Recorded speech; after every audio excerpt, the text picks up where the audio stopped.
আমরা জানতে পেরেছি বিপিএল এর 5টি ফ্র্যাঞ্চাইজি কনফার্ম হয়েছে এবং এই 5টি দলকে নিয়ে কিন্তু বিপিএল আয়োজন হবে। একই সাথে আয়ারল্যান্ডের বিপক্ষে বাংলাদেশের টেস্ট স্কোয়াড ঘোষণা করা হয়েছে, যেখানে নাজমুল হোসেন শান্ত আবারও ক্যাপ্টেন্সির দায়িত্ব পেয়েছেন।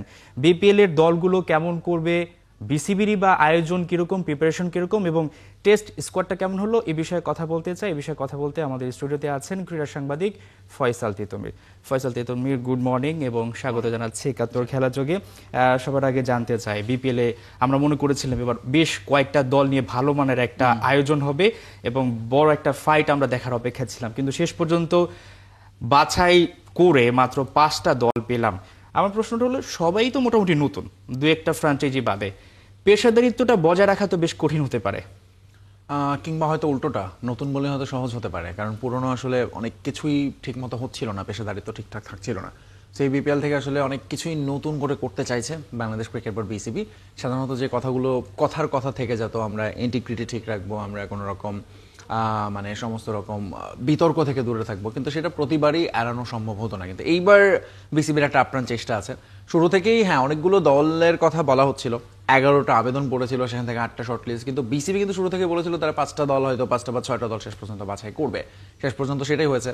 এবং এই 5টা দলের মধ্যে ধরুন একটা তো হচ্ছে রংপুরের, বহু বছর ধরে তারা খেলছে। বাকি আসলে বেশ কিছু প্রতিষ্ঠানই একেবারে নতুন, কিন্তু একই সাথে এখন আসলে চ্যালেঞ্জটা শুরু হলো সামনের দিনগুলোতে।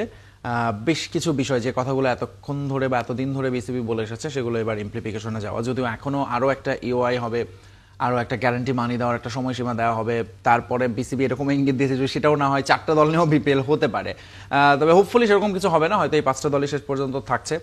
এবং সামনে আসলে খুব দ্রুতই আমাদের সময় নেই, প্লেয়ার্স ড্রাফট আছে 17 নভেম্বর, যেটা বলা হচ্ছে ডিসেম্বর থেকে খেলা। এর মধ্যে দলগুলো নিজেদের প্রস্তুত করবে, সবকিছু মিলে ফোকাসটা এখন ওইখানে যাওয়া দরকার, এই সমস্ত আলোচনা থেকে খুব দ্রুতই। দলগুলো কমেছে, আমরা আশা করছি বিতর্কও কমবে, কিন্তু এই যে আপনি বললেন প্লেয়ার্স ড্রাফটের সময় কম বা এখান থেকে দলও বাদ পড়ে যেতে পারে, শেষ পর্যন্ত যদি তাদের যে ব্যাংক গ্যারান্টি 10 কোটি টাকা দেওয়ার কথা, সেটা যদি তারা দিতে না পারেন, এই যে এত তাড়াহুড়ো না করে, মানে নতুন একটা বোর্ড গঠন হলো, সামনে বিশ্বকাপ, আমরা বুঝতে পারছি প্লেয়ারদের জন্য ভালো একটা ড্রেস রিহার্সেল হবে, কিন্তু আমি যদি বলি বিপিএলটা আয়োজন না করে, বিসিবি তো এর আগেও টি-20 টুর্নামেন্ট করেছে, নিজেরা কি একটা টুর্নামেন্ট করতে পারতো কিনা? যেহেতু দলগুলোকে মানানো সমস্যা, স্পন্সরদের নিয়ে আসা কঠিন, এর চাইতে আমরা যদি সব প্লেয়ারদের পেতাম, কারণ ওই সময়টা কিন্তু বিদেশি যে লিগগুলো হবে, তার কারণে অনেক প্লেয়ার পাওয়া যাবে না, লিগ চলবে, প্লেয়ার পাওয়া নেবার সংকট আছে, পাকিস্তানের এনওসি দেবে কিনা প্লেয়ারদের, সেই সমস্ত বিষয়গুলো আছে। কিন্তু এটা আসলে এখন আপনার নতুন সময়ের ক্রিকেটের এটা একটা চ্যালেঞ্জ। প্রত্যেক সময় আসলে ক্যালেন্ডার এখন এত ব্যস্ত থাকে এবং একই ক্রিকেটার সবগুলো ফ্র্যাঞ্চাইজিতে তাদের খেলে বেড়াতে হয়, অনেকের খুবই ডিমান্ড, এবং সেদিক থেকে তো সেই চ্যালেঞ্জ আপনি যখনই করেন, যে সময় করেন, থেকে যাবে। আপনি যে কথাটা বলেছেন, আমার মনে হয় বিসিবি এখনও সেটা করতে পারে। ওয়াই নট যে টি-20 ওয়ার্ল্ড কাপের আগে আরেকটা ওরকম একটা টুর্নামেন্ট করলো, যেটা এর আগেও বাংলাদেশ ক্রিকেট বোর্ড থেকে করা হয়েছে, ছোট করে নিজেদের শুধুমাত্র লোকাল ক্রিকেটার দিয়ে। আমার মনে হয় সেই অপরচুনিটি এখনো থাকছে। বাট বিপিএলটা আসলে বিসিবি তাদের মনে করে এটা তাদের একটা ফ্ল্যাগশিপ ইভেন্ট, একটা ভালো একটা মানি রেভিনিউয়ের সুযোগ আছে। ক্রিকেটারও এটার জন্য অপেক্ষা করে, অবভিয়াসলি। অনেক বিতর্ক আলোচনা যেটাই থাকুক, শেষ পর্যন্ত কিছুটা হলেও এখানে মানি রেভিনিউ হয়, জেনারেট হয়, এবং সেটা সমস্ত স্টেক হোল্ডারদের কাছেই যায়। নতুন যারা এসেছে, এবং এক্ষেত্রে একটা জিনিস লক্ষণীয়, যে দলগুলোর নাম ফিক্স করে দিয়েছে বাংলাদেশ ক্রিকেট বোর্ড, ফলে এটার একটা ব্র্যান্ড দাঁড়া করাতে চাওয়ার একটা ব্যাপার আছে বিসিবির। কিন্তু একই সাথে ওই যে কথাগুলো বলা হয়েছে, যে আমরা এবার ধরুন প্লেয়ার পেমেন্ট, অন্যান্য ইস্যু, ইন্টিগ্রিটি, এগুলোতে তারা আসলে শতভাগ নিজেদের কোনো ছাড় দিতে চায় না, এবং সেটা আসলে কতটা সত্যি কথা হবে বা কতটা বাস্তবসম্মত হবে, সেটা খেলা শুরু হওয়ার পরেই আসলে বোঝা সম্ভব হবে। কারণ এরই মধ্যে একটা বড় চ্যালেঞ্জ থাকবে, অন্তত দুটো দলের। আমরা জানি যে সরাসরি বাংলাদেশ ক্রিকেট বোর্ডের সঙ্গে একটা স্টেক হোল্ডারে এটার সঙ্গে যুক্ত আছেন কোনো না কোনোভাবে, ফলে ওই কনফ্লিক্ট অফ ইন্টারেস্ট এড়ানোরও একটা চ্যালেঞ্জ কিন্তু থেকে যাবে বিসিবির। অর্থাৎ আমরা যদি বলি এইভাবে সংক্ষেপে, যে নিয়ম নীতি করা, নতুন করে এসে আমরা বলছি যে দলগুলোর নাম ঠিক করা, যাতে অন্য কোনো ফ্র্যাঞ্চাইজি আসলে ওই নামটা পরিবর্তন না হয়, এবং বিসিবি চাচ্ছে একটা দারুণ চ্যালেঞ্জ দিতে, এই বোর্ডটা কতটুকু কি করতে পারে, কারণ বোর্ড পরিচালক যারা আছেন তারাও কিন্তু নতুন। রাইট, একদম সেই কারণেই ওই যে আপনি যেটা বললেন, যে একটু তাড়াহুড়ো করে, কারণ আসলে তারা সময় খুব বেশি পাননি এবং অনেকগুলো চ্যালেঞ্জ আসলে পার হতে হয়েছে, সেখানে একটু তাড়াহুড়ো থাকলেও তারা কিছু ব্যাপারে বেশ সতর্ক, তারা সেটা কিন্তু ছাড় দেন। চাইলেও কিন্তু তারা 8টা টিম 6টা টিম নিতে পারতেন, হয়তো অনেক কিছু ছাড় দিয়ে। এর আগেও বিপিএল এরকম হয়েছে, কাউকে হয়তো শেষ মুহূর্তে ডেকে এনে বা জোর করেও দেওয়া হয়েছে ফ্র্যাঞ্চাইজি, এরকম কথা শোনা গিয়েছে। বাট বিসিবি এই ক্ষেত্রে খুবই স্ট্রিক্ট থেকেছে, এবং এখনো যে আপনি যেটা বললেন যে ব্যাংক গ্যারান্টির ব্যাপারটা আছে, সেটা চূড়ান্ত হওয়ার পরেই আসলে চূড়ান্ত হয়তো বা 5টা দলই থাকবে কিনা সেটাও জানা যেতে পারে। বিপিএল এর অন্যতম জনপ্রিয় ফ্র্যাঞ্চাইজি বরিশাল নেই, এবং আশা করা হচ্ছিল হয়তোবা যেই যারা আসলে দল নিতে চেয়েছিল শেষ পর্যন্ত বরিশালও হয়তো নামটা থাকবে। এখনো যদি অনেকে বলছেন যে নামগুলো হয়তো ঠিক করা হবে, হয়তো ফ্র্যাঞ্চাইজিগুলো ঠিক হয়ে গেছে, নামও হয়তো বা পরিবর্তন আসতে পারে জনপ্রিয়তার কারণে, এই জায়গাটায় বরিশাল না থাকার কারণে আপনি কি মনে করছেন যে বিপিএল এর গ্ল্যামার কোন অংশে কমে যাবে কিনা? প্রথমত মানে 5টা দল হলেই তো আসলে একটু আপনার কমে যায়, কম্পিটিশন ম্যাচগুলো কমে যায়, আরো অপরচুনিটি কমে যায়। এবং অবশ্যই বরিশাল ধরুন একটা বড় নাম, ওই বেল্টের একটা বড় সাপোর্টার গ্রুপ থাকে, এরকম আমরা দেখেছি। বরিশাল থেকে লঞ্চে করে এসে তারা খেলা দেখছেন, খুব আলোচনা হয়। শেষ পর্যন্ত বরিশালের প্রথমত এবার যেটা হয়েছে, বরিশালের রেগুলার যারা বছরের পর বছর টানা করেছে তারা এবার করছিল না আগে থেকে, বলে নতুন ফ্র্যাঞ্চাইজি আসতে চেয়েছিল, কিন্তু সেখানে তারা ওই ক্রাইটেরিয়াগুলো ফিল আপ করতে পারেনি। কিন্তু এইটা হচ্ছে আরেকটা দিক, আপনি আসলে কয়টা দল রাখবেন এটাও ফিক্স করে ফেলা দরকার বাংলাদেশ ক্রিকেট বোর্ডে। যাচ্ছে আমি এই 6টা দল, বরং এই দলগুলো বাড়বে কিন্তু কমবে না, যেটা আমরা দেখেছি ইন্ডিয়ান প্রিমিয়ার লিগ বা অন্যান্য লিগে সাধারণত যেটা হয়। আপনি যদি 5টা দল নিয়ে করেন, প্রথমত এই 5টা দলের ফিক্সচারটাও একটু আসলে জটিল হয়ে যায়। যত দল বাড়বে, ধরুন 6টা দল, সেটা কিন্তু কম সময়ের একটা সূচি আমরা দেখতে পাচ্ছি, এক মাসেরও কমের মধ্যে করে ফেলবে, 28 দিনের মতো। কিন্তু ধরুন একই সঙ্গে শুধু বরিশাল না, এবার কিন্তু নোয়াখালীকে নিয়ে আলাপ ছিল, আরো বড় ফ্র্যাঞ্চাইজি নাই, খুলনা নেই। ফলে আমার মনে হয় যে এগুলোর সঙ্গে সঙ্গে হয়তো সামনের দিকে ময়মনসিংহ বা এরকম আরো নতুন নতুন দলের একটা সুযোগ তৈরি হতো, যখন এই কম্পিটিটিভনেসটা আরো বাড়বে। কিন্তু বরিশালের না থাকাটার মানে হচ্ছে তারা তো ধরুন একটা চ্যাম্পিয়ন দল, কারেন্ট বিপিএল তারা কারেন্ট চ্যাম্পিয়ন, শুরু থেকে তারা সবসময় থেকেছে, বিভিন্ন নামে হলেও, বিভিন্ন মালিক আসলে, এবং তুলনামূলক কিছুটা পেশাদারিত্ব তাদের মধ্যে দেখা গেছে। হ্যাঁ, এবং তারা সবসময় ধরুন একটা বড় নাম নিয়ে নিয়ে আসতো এই দলটাতে। ফলে এখন ধরুন কি নেই, আমার মনে হয় সেইটা আলোচনার চেয়ে বরং কি আছে তাদেরকে নিয়ে কিভাবে ঠিকঠাক মতো সবকিছু করা যায়। বাট অবভিয়াসলি বরিশালকে এবার মিস তো করবে বিপিএল।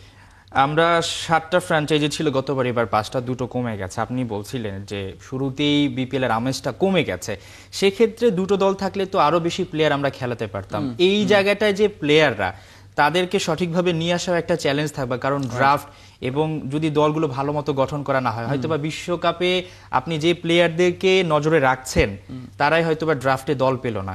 তো এক্ষেত্রে কি প্লেয়ারদের সুযোগটা কমে গেল কিনা দল কমে যাওয়ার কারণে? তা তো অবশ্যই, তা তো অবশ্যই। বিশেষ করে ধরুন কিছু প্লেয়ার, বিশেষ করে এই উইকেটের কারণে আমরা দেখা যায় যে আমাদের অনেক পেসারদের আমরা হয়তো রেগুলার খেলাতে পারবো না, হয়তো স্পিনাররা ঠিকঠাক থাকবেন, কিন্তু সেখানেও আসলে আমাদের বিপিএল আপনি যদি সবসময় দেখেন হিস্ট্রি, ফরেন ক্রিকেটাররাই ধরুন টুর্নামেন্টের most run scorer, most wicket, এই সমস্ত তালিকায় এগিয়ে থেকেছে, তারা একটা প্রায়োরিটি পায়। আমাদের লোকাল ক্রিকেটাররা সেই জায়গায় অপরচুনিটি খুব একটা থাকে না, এবং সেখানে দল যখন কমে যায়, অন্তত একটা দলে মানে আরো অন্তত 15 জন ক্রিকেটারকে আপনি মিস করবেন, তারা বিপিএলটা মিস করবে। এবং সে কারণেই কিন্তু এই ঘটনার কারণেই বিসিবি এর আগে যেটা করেছিল, একটা লোকাল টুর্নামেন্ট করেছিল শুধু লোকাল ক্রিকেটারদের নিয়ে। এবং এবারও আমার মনে হয় যে একই একটা সিচুয়েশন হতে পারে, এবং টি-20 ওয়ার্ল্ড কাপে যেহেতু এখনো কিছুটা সময় আছে, তারা হয়তো আরেকটা টুর্নামেন্টে আমরা লোকাল ক্রিকেটারদের আরেকটু বেশি করে দেখার সুযোগ পাবো। কিন্তু এই বিপিএল এর ক্ষেত্রে যেটা হয় সাধারণত, এই ধরনের এরকম যখন আপনার টুর্নামেন্ট আরো কিছু ফ্র্যাঞ্চাইজি লিগ চলছে, তখন কিন্তু ক্রিকেটার অ্যাভেলেবিলিটি একটা বড় সংকট হয়ে যায় ফরেন ক্রিকেটারদের। এবং সেখানেও আসলে কতটা হাই প্রোফাইল ক্রিকেটার আসবে, যেটা গত বিপিএল বা তার আগের বিপিএল আলোচনা হয়েছে, বিপিএল এর মান আসলে খেলোয়াড়দের মান কতটা, যেটা অবভিয়াসলি শুরুর বিপিএল থেকে আস্তে আস্তে পড়েছে এবং এখনো পর্যন্ত সেটা কমছে। সামনের দিনগুলো হয়তো যেটা এগেইন ওই চ্যালেঞ্জটা আবারও থাকবে, যে আপনি দুটো লিগ চলবে যখন, সেখানে আসলে ক্রিকেটারদের অ্যাভেলেবল পাবে, এবং তাদেরকে যেমন গতকালকে কনফার্ম হয়েছে, মানে আজকে থেকে বেসিক্যালি আপনি অফিসিয়ালি প্লেয়ারদের সঙ্গে কন্ট্যাক্ট করতে পারবেন, তাদেরকে পেমেন্ট করতে পারবেন, যদিও এর মধ্যে কিছু ফ্র্যাঞ্চাইজি আগে থেকে শুরু করে দিয়েছে যারা কনফার্ম ছিল আসবে। ফলে সবকিছু মিলে অবশ্যই লোকাল ক্রিকেটারদের সুযোগটা কমে যাচ্ছে, বাট একই সাথে আমার মনে হয় ওইটা আরেকটা গ্যাপ তারা পূরণ করার সুযোগ পেতে পারে, যারা আমাদের কোর ক্রিকেটার। ধরুন টি-20 ওয়ার্ল্ড কাপের আমরা যদি দেখি একটা ব্যাচ যাদেরকে রেডি করা হয়েছে, তারা আসলে বিভিন্ন টিমের আমার মনে হয় তারা টপ পজিশনেই থাকবেন, এবং তাদেরকে ওই প্রায়োরিটিটা তারা পাবেন যেখানে আসলে ফরেন ক্রিকেটারদের যেরকমটা দেওয়া হয়, একইভাবে তারাও হয়তো বা সেখানে টপ পারফর্মার হওয়ার সুযোগ কতটা নিতে পারেন সেটা হবে দেখার। আপনি বলছিলেন আসলে নতুন বাংলাদেশ, নতুন বোর্ড, সবকিছু আসলে নতুন। আমি যদি আপনাকে প্রশ্ন করি, ধরেন এই মুহূর্তে আপনি যদি বিসিবি পরিচালক হতেন বা বিপিএল এর বিষয়টা আপনার হাতে থাকতো, আপনি কোন জিনিসগুলো সবচেয়ে বেশি ফোকাস দিতেন? যেহেতু 5টা দল, মানে আমাদের কোন দিকগুলো বেশি এখন মেরামত করা দরকার? আমরা সবার আগে প্লেয়ার্স পেমেন্ট, কারণ এটা নিয়ে এত আলোচনা হয়, এত কথা হয়। ধরুন গত বিপিএলও যেরকম বলা হচ্ছে শন টেট টাকা পাননি, এখনো অনেকেই বিসিবির কাছে তাদের অভিযোগ জানিয়েছে। ফলে সবার আগে ওইটা নিশ্চিত করা যেন প্লেয়ার পেমেন্ট, সেটা বিসিবি করার চেষ্টা করছে নাম্বার 1। নাম্বার 2 আসলে আমার মেইন জিনিস তো আসলে মাঠের খেলাটা 22 গজে আমি কেমন উইকেটে খেলাচ্ছি। সবশেষ আপনি যদি মিরপুরের উইকেটটা দেখেন, সেটা নিয়ে খুব আলোচনা হয়েছে, এরকম উইকেটে কেন খেলে, কিন্তু চিটাগং বা সিলেটে যেরকম উইকেটে খেলা হয়, একটু high scoring sporting wicket, true wicket যেটাকে বলা হয়, যেখানে ব্যাটসম্যান বোলাররা সমান সুযোগ দেওয়া, সেই জিনিসটা আরেকটা জিনিস হচ্ছে নিশ্চিত করা বিপিএল হচ্ছে আরেকটা বড় চ্যালেঞ্জ। এর বাইরে হচ্ছে এই যে ব্র্যান্ডটা, ধরুন আমি আসলে বিপিএলকে সত্যি সত্যি যদি ব্র্যান্ড হিসেবে দাঁড়া করাতে চাই, সেক্ষেত্রে মাঠে এবং মাঠের বাইরে সমস্ত কিছু আসলে আমার ঠিকঠাক হওয়া দরকার। কোনো রকম কনফ্লিক্ট অফ ইন্টারেস্ট এখানে থাকবে না, আমার ব্র্যান্ডিংটা ঠিক মতো হচ্ছে কিনা সেটা এনশিওর করা এবং স্পন্সরদের অ্যাট্রাক্ট করা, এবং এখন থেকে এই বিপিএল থেকে আসলে এখন থেকে নেক্সট বিপিএল এর জন্য একটা হোমওয়ার্ক শুরু করা। এই বিপিএল থেকে আমার ফাইন্ডিংসগুলো সিলেক্ট করা, ওটার জন্য একটা নির্দিষ্ট আমার মনে হয় দায়িত্বপ্রাপ্ত লোক থাকা উচিত, যারা দেখবে কোনটা ঠিক মতো হচ্ছে না, নেক্সট বিপিএল এ যেন সেই জিনিসগুলোর পুনরাবৃত্তি না হয়। এবং এখন থেকেই যারা এক্সপ্রেশন অফ ইন্টারেস্ট দেখিয়েছে বা দেখাতে পারে, তাদের সঙ্গে আসলে ওই যোগাযোগ কমিউনিকেশনটা রাখা এবং এই বিপিএল এ তাদেরকে নানাভাবে আসলে ইনকর্পোরেট করা বিভিন্ন জায়গায়, যে ওকে তুমি একটা টিম নাও নাই, বা তুমি হয়তো অনেক বড় করে আসনি বা ছোট করে থাকো, নেক্সট টাইম যেন আমরা তোমাকে ঠিকঠাক মতো পাই, সেই বিষয়গুলো আসলে এনশিওর করা হবে বিসিবির বড় চ্যালেঞ্জ এবং উচিত। কারণ হচ্ছে যে দেখেন, এই দলগুলো কিন্তু বলা হয়েছে 5 বছরের জন্য অ্যাটলিস্ট দেওয়ার কথা, যদিও শেষ পর্যন্ত আমি জানি না চুক্তিটা হয়তো সেটা নিশ্চিত নাও হতে পারে, কিন্তু বাংলাদেশ ক্রিকেট বোর্ডের এই কমিটি তো মাত্র নতুন এবং তারা আগামী আরো বেশ কয়েক বছর থাকবে। ফলে ওই সুযোগটা কিন্তু আছে, অপরচুনিটি, যে এই ধারাবাহিকতাটা ধরে রেখে ক্রমান্বয়ে এটাকে আস্তে আস্তে আবার গ্রাফটাকে উপরের দিকে নিয়ে যাওয়া, সেই চেষ্টাটাই আমার মনে হয় বিসিবির করাটা উচিত হবে। তিতুমির টাইগারদের সাদা বলের পারফরমেন্স অনেক কথা বললাম, এবার একটু লাল বলে ফিরতে চাই। বাংলাদেশের আয়ারল্যান্ড সিরিজে টেস্ট স্কোয়াডটা কেমন হলো? তিতুমির, প্রথমে আসতে চাই ক্যাপ্টেন্সির ব্যাপারটা, যাকে 5 মাস আগে কোনো আলোচনা বাদ দিয়ে তাকে বাদ দেওয়া হলো, অর্থাৎ আপনার সাথে আমি আলোচনা করলাম না, আপনি এতদিন ক্যাপ্টেন ছিলেন, এখন আবার সেই তার উপরে ভরসা। কেউ কি ক্যাপ্টেন্সিতে আসতে চাচ্ছে না, এই জন্যই কি নাজমুল শান্তকে বেছে না, নাকি নাজমুল শান্তর অভিমানটা ভেঙেছে, অভিজ্ঞতাটাকে গুরুত্ব দিয়েছে বিসিবি? আমার মনে হয় অভিমানটা ভাঙানোর চেষ্টা করেছে বিসিবি, কারণ হচ্ছে তিনি কিন্তু অভিমানে টেস্ট ক্যাপ্টেন্সি যাওয়ার পরে ওয়ানডে থেকে সরে দাঁড়ান এবং ওটা নিয়ে তখন অনেক আলোচনা হয়েছিল, কমিউনিকেশনের কথা হয়েছিল, কথাবার্তা ঠিক মতো হয়নি। এখন আমার মনে হয় শান্ত ওয়াজ দ্য বেস্ট ফিট দেয়ার। মানে এই ছাড়া আসলে ধরুন বাংলাদেশ 3 ফরম্যাটে 3টা ক্যাপ্টেনের নীতিতে হাঁটতে চাইছে এবং সেখানে শান্তকে টেস্টের জন্য তিনি আসলে বেশ ডেডিকেটেড এবং রেগুলার পারফর্মার অন্তত লাল বলে। ফলে শান্তকে আসলে এই কারণেই বোর্ড আমার মনে হয় এটা একটা ভালো ডিসিশন হয়েছে, তাকে রেখে দেয়। এবং অন্যরা আসলে হ্যাঁ ক্যাপ্টেন্সি নিতে খুব একটা আগ্রহীও হন না, যদিও এখন লিটন কুমার দাস ভালো করছেন, হয়তো তাকেও বিবেচনা করতে পারতো তিনি, এবং আমাদের ভারপ্রাপ্ত ক্যাপ্টেন হিসেবে মিরাজও মাঝে মধ্যে দায়িত্ব পালন করেছেন। কিন্তু আমার মনে হয় যে বাংলাদেশ ক্রিকেট বোর্ড চেয়েছিল শান্তকে হ্যাঁ ওই দূরত্বটা ঘোচাতে এবং একটা রেগুলার লং টার্ম ক্যাপ্টেন হিসেবে ইনভেস্ট করতে শান্তর উপর, এবং সেই কাজটাই তারা করতে পেরেছেন। আর একই সাথে আমার মনে হয় যে শান্তর একটা গ্রহণযোগ্যতাও আছে দলে। ধরুন যে আলোচনাটা হয় যে ক্রিকেটারদের সিনিয়র জুনিয়র ক্রিকেটার তাদের কন্ট্রোল করে, এবং এক্ষেত্রে শান্ত একটা ভালো ব্রিজের মতো কাজ করতে পারেন এবং সে কারণেই তার উপর আস্থা রেখেছে। আমার মনে হয় এটা good decision by Bangladesh cricket board. মানে সেকেন্ড টাইম ব্যাক করা নিশ্চয়ই চ্যালেঞ্জের শান্তর জন্য, কারণ ইদানিং আমরা দেখি যে মানে টাইগার সমর্থকরা একটু বেজায় চটে যান যে কোনো বিষয়ে আগের তুলনায়, এবং কেউ ক্যাপ্টেন্সিটা আসলে নিতেই চায় না। আমরা দেখেছি যদি জাকের আলী অনেকের প্রসঙ্গটা টেনে আনি, তিনি যখন অফ ফর্মে তাকে তখন ক্যাপ্টেন্সিটা দেয়া হলো এবং মোটামুটি তিনি আরো বেশি চাপে পড়ে গেছেন। নতুন করে ফিরে আসতে চাচ্ছেন নাজমুল শান্ত, চ্যালেঞ্জটা কি বেশি নিয়ে ফেলবেন কিনা? চ্যালেঞ্জ তো আসলে এইটা সবসময়, এবং শান্ত এই চ্যালেঞ্জের সঙ্গে পরিচিত থাকে, বহুবার ভয়ঙ্কর রকম ট্রলের শিকার হতে হয়েছে, যদি আমি বলি দর্শকদের বা সোশ্যাল মিডিয়ায় ফ্যানদের। কিন্তু এখানে আসলে আপনার যেটা হয় ইন্টারন্যাশনাল ক্রিকেটে একটু টাফ মানসিকতা তো আপনাকে দেখাতে হবে, যতটা সম্ভব এই বিষয়গুলো থেকে নজর সরিয়ে ক্রিকেটে নজর করে, এবং এটা আসলে it's matter of just 50 or century, যদি সেটা তিনি করতে পারেন। এবং এটা একটা ভালো অপরচুনিটি যে তিনি স্টার্ট করছেন ঘরের মাঠে এগেনস্ট আয়ারল্যান্ড। সো দুটোই আসলে তার জন্য হয়তো বা খুব ভালো একটা খবর হতে পারে, এবং সেই জায়গাটাই প্রেশার থাকবে।